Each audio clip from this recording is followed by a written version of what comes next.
আসসালামু আলাইকুম। UK visit ভিসার জন্য কিভাবে ডকুমেন্টস আপলোড করবেন? মোস্ট ইম্পোর্টেন্ট একটা পার্ট।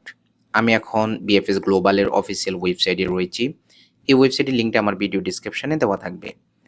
এই ওয়েবসাইটে আপনি দেখতে পাবেন আই অ্যাম অ্যাপ্লাইং ফ্রম। আপনি কোথা থেকে আবেদন করতেছেন? কোন কান্ট্রি থেকে? যেমন আমি দিচ্ছি Bangladesh. I am going to. আপনি কোথায় যাবেন? United Kingdom, UK. Take me to the website এখানে ক্লিক করব। এখান থেকে যাব apply for a visa, start now এখানে ক্লিক করব। How to apply for a UK visa নিচে চলে যাব। বুক অ্যান অ্যাপয়েন্টমেন্ট এখানে ভিউ মোরে যাব। বুক অ্যান অ্যাপয়েন্টমেন্ট এখানে সাইন ইন করতে হবে। আমাদের রেফারেন্স নাম্বারটা দিব এবং ইমেল আইডিটা দিব। সাইন ইন অপশনে ক্লিক করব। আমাদের অ্যাকাউন্টে সাইন ইন করব। ইউনাইটেড কিংডম ভিসা এখানে 4টা পয়েন্ট দেখতে পাচ্ছেন। ডকুমেন্ট সেলফ আপলোড এখানে ক্লিক করব। আপলোড ফাইল এখানে ক্লিক করব। একটু নিচে চলে যাব।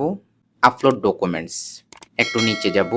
এখানে বেশ কিছু রিকোয়ারমেন্ট দেওয়া রয়েছে। আপনি এগুলো একটু ভালোভাবে পড়বেন। এটা ইম্পর্টেন্ট। যেমন এখানে পিডিএফ এর একটা ডিপিআই দেওয়া রয়েছে। নিচে চলে যাব। নিচে গেলে আমরা ডিটেইলস ডাটা দেখতে পাবো। যেমন কি ডকুমেন্টস আমরা আপলোড করতে হবে বা আমরা আপলোড করতে পারি। Accommodation related, hotel reservation, rental agreement, invitation letter from your host এই জাতীয় ডকুমেন্টসগুলো আমরা এই অপশনে আপলোড করব। চুজ ফাইল এখানে ক্লিক করব। এখান থেকে ডকুমেন্টটা আপলোড করব। আরেকটা ডকুমেন্ট আপলোড করতে চাইলে আবারও চুজ ফাইলে ক্লিক করব। এরপর পাসপোর্ট রিলেটেড ডকুমেন্টসগুলো আমরা এখানে আপলোড করে দেব। যত প্রিভিয়াস পাসপোর্ট কপি আছে সবগুলো দিব আমরা। এরপর education evidence, high school and university certificate, transcript, English test এই জাতীয় ডকুমেন্টসগুলো আমরা অ্যাড করব। যদি আপনার এডুকেশনাল রিকোয়ারমেন্ট থাকে বা এডুকেশনাল সার্টিফিকেট থাকে তাহলে আমরা আপলোড করব, আদারওয়াইজ আপলোড করার প্রয়োজন নেই। এভাবে প্রত্যেকটা পয়েন্টের ডাটাগুলো আপনি স্টেপ বাই স্টেপ আপলোড করবেন। যেমন এখানে আমি আপনাদেরকে দেখাচ্ছি কি ডকুমেন্টস আপলোড করেছি।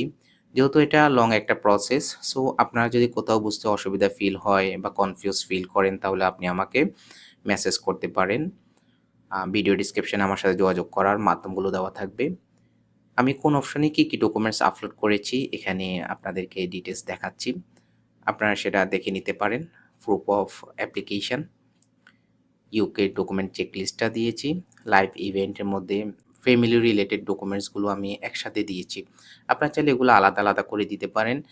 একটা যেমন লাইভ ইভেন্টস এখানে আপনার ৩টা পিডিএফ আপলোড করাটা ভালো হবে। প্রুফ অফ বিজনেসের ডকুমেন্ট সবগুলো একসাথে দিয়েছি। আপনারা চাইলে আলাদা, আলাদা করে দিতে পারেন। No problem. আপনার প্রত্যেকটা স্টেপে ডকুমেন্টসগুলো আপলোড করবেন চুজ ফাইলে গিয়ে। এরপর এখানে একটা চেক মার্ক করবেন ফাইনালি। সেভ অ্যান্ড আপলোড এখানে ক্লিক করব। আপলোডেড ফাইলস এখানে দেখা যাবে your documents have been uploaded successfully. নিচে চলে যাব আমরা। আমরা চাইলে একাধিক ফাইলও আপলোড করতে পারি পরবর্তীতে। এই মুহূর্তে আমরা ব্যাক টু মাই অ্যাকাউন্ট এখানে ক্লিক করব। পরবর্তীতে যদি আপনি সকল পিডিএফ দেখতে চান কি ডকুমেন্টস আপনি আপলোড করেছেন তাহলে দেখতে পাবেন। বা কোনোটা চাইলে আপনি এখান থেকে ডিলিটও করে দিতে পারবেন, নো প্রবলেম।